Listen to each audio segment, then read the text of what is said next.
Greetings, justice seekers. Welcome to Justice Not Justice, Season 1, Episode 6, I believe, of I'm About to Take Control of This Shit Show.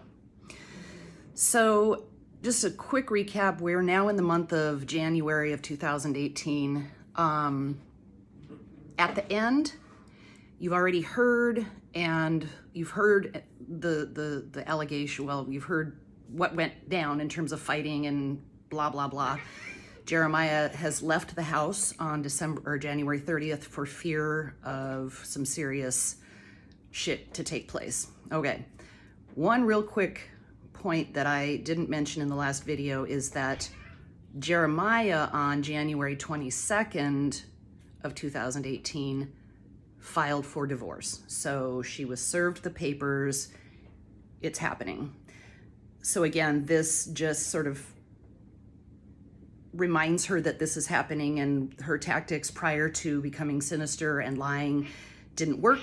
And so now she's got to do something really desperate to make things work out for her, in her opinion. Okay, so it's the night of January 30th. And again, he's staying in a motel.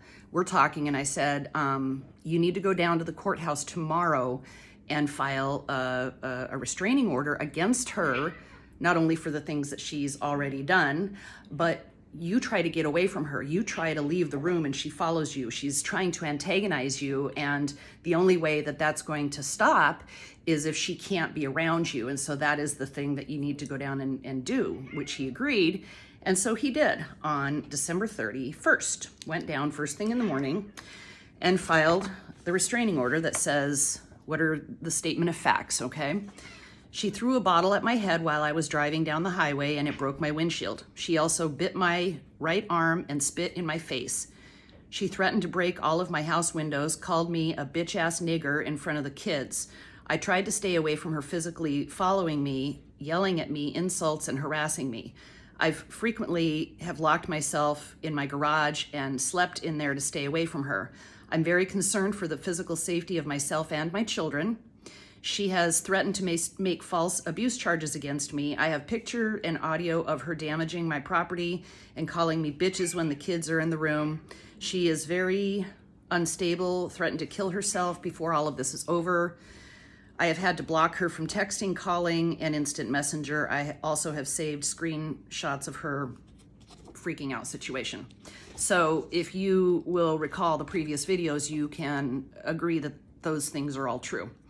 So after one makes their statements and files the paperwork, the next step is that they go to see a court commissioner, which is a person who doesn't have as much authority as a judge. And everything that gets filed in circuit court gets seen by a court commissioner first. If you don't like what they have to say, then you can appeal and go in front of a judge. So this court commissioner, who was a white man, David Pruhs, P-R-U-H-S, after reviewing his allegations as well as listening to voicemails and audios, insufficient evidence to establish imminent harm. Matter set for hearing. So, in other words, he was not granted this restraining order, and a hearing was set so people could present their evidence for about 10 to 14 days from this date. Don't remember the exact date because it's kind of irrelevant. Okay, so that gets served on her, and her response is to go down there herself the very next day, well, the second, so a couple days later, after she had been served, her response was to go down and file a restraining order against Jeremiah. Okay, here's what it says. On January 30th of 18, I was taking my daughter to swim practice at about 5:30. I had a purse full of papers to make copies of for my attorney. Jeremiah got upset that I was making copies of this paperwork and pushed me towards the door, grabbed my neck and shoulder, and tried to pull my purse away. I started to yell at him and he backed off. He then started to record me. Our 3 younger children saw this. I ended up leaving and calling the police. By the time the police arrived, Jeremiah had left the house, and 2 of our boys, 11 and 7, telling them, I'll see you tomorrow when he returned.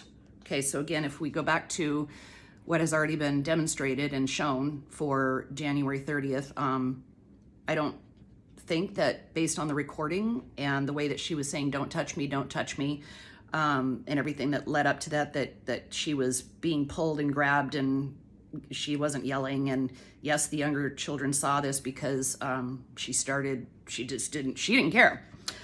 So I think we can agree that that's not an accurate reflection of what happened that day. Then the next day, she says, on January 31st, he showed me paperwork and stated, since you're filing for a restraining order, I am also. Okay, he filed the first restraining order, so he never said that. I mean, why would you say that if you were the one to file it first? And she hadn't filed one, so why would you even say that? Doesn't even make any sense.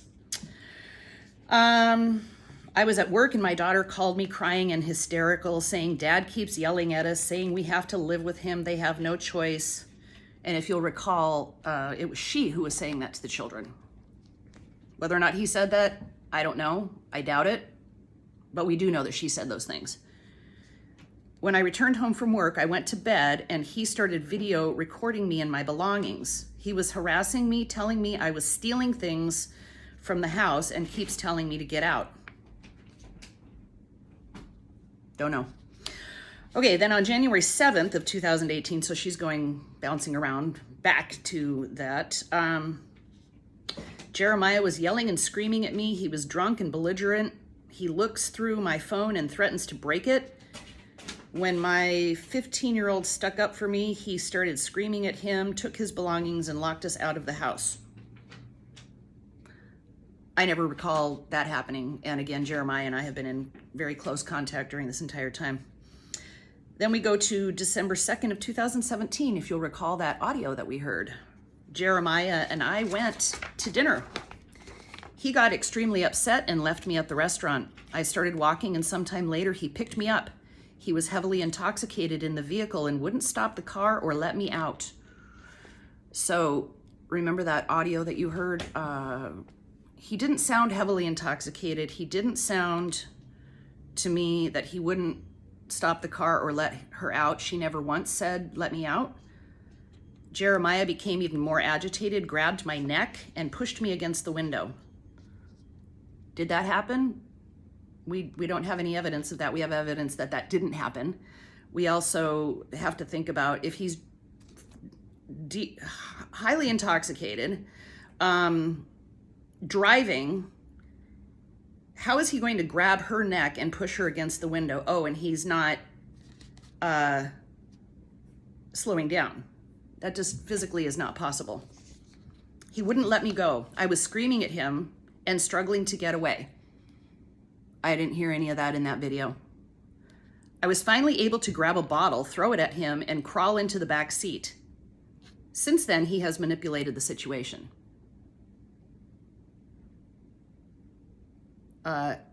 It sounds like you're manipulating the situation. Just as I'm not going to play the whole thing again, but just as a gentle reminder, I'm going to just, play the beginning of that video or that audio that he happened to make.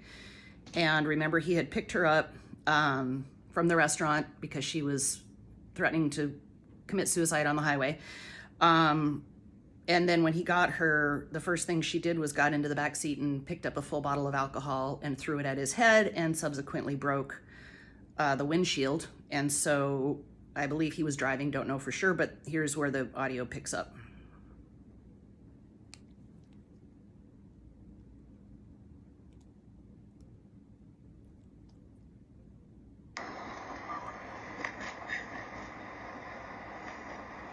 Oop, gotta start over. Why are you doing? Golly. Oh, you just... Why would you do that? Why would you do that? I'm just... Why? You just broke the windshield, Jamie. Jamie. Oh, no. You overthinking it. I mean, oh, my God. Why would you do that? You spit on me? Oh, God. I should have left you right where you were. Are you okay? Why would you do that? Does this sound like a man who's heavily intoxicated? Does this sound like a man who grabbed neck and pushed against the window, wouldn't let me go. Is anybody saying, let me out, let me out? I mean, why would you get in the car in the first place? You know what I mean? A little bit longer, just a little bit more. Why would you do that, JD? Just look at it. You just broke the windshield. All right, baby. That's okay. We can fix it. You don't have to die. I hate you! I I hate what you're doing to me! I understand. I hate what you're doing to her fucking... I'm not doing anything. Yes, you fucking are! It's not about so work to you. You then threw a hell. You broke the windshield. What was... Okay, I'm not going to play anymore because, again, I've already played it and you get the gist. But again, is she screaming to be let out of the car? Is he refusing? Does it sound like she's being attacked, or is she attacking?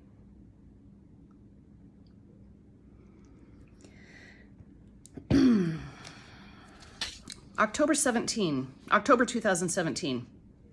I'm not even going to go back that far. It's just, you know, more ridiculousness, and I don't have any evidence of it anyway, so whatever. I think by this point, she's been sufficiently discredited, at least according to reality. Now, I will say this now, and I will say it frequently throughout the rest of these recordings, that none of this evidence was ever heard by any court commissioner, by any judge, by the attorneys, yes, but it has never been entered into evidence ever. None of it. Zero, okay? It's all been her word. So, last paragraph. Jeremiah is drinking very heavily and becoming more and more erratic with his behavior. He has forced himself on me sexually. Wait, fellatio video real quick on...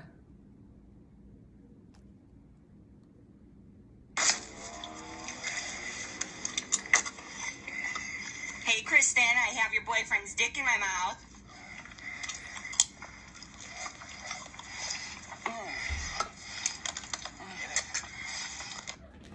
December 2nd of 2017. Does that seem like he's forcing himself on her sexually?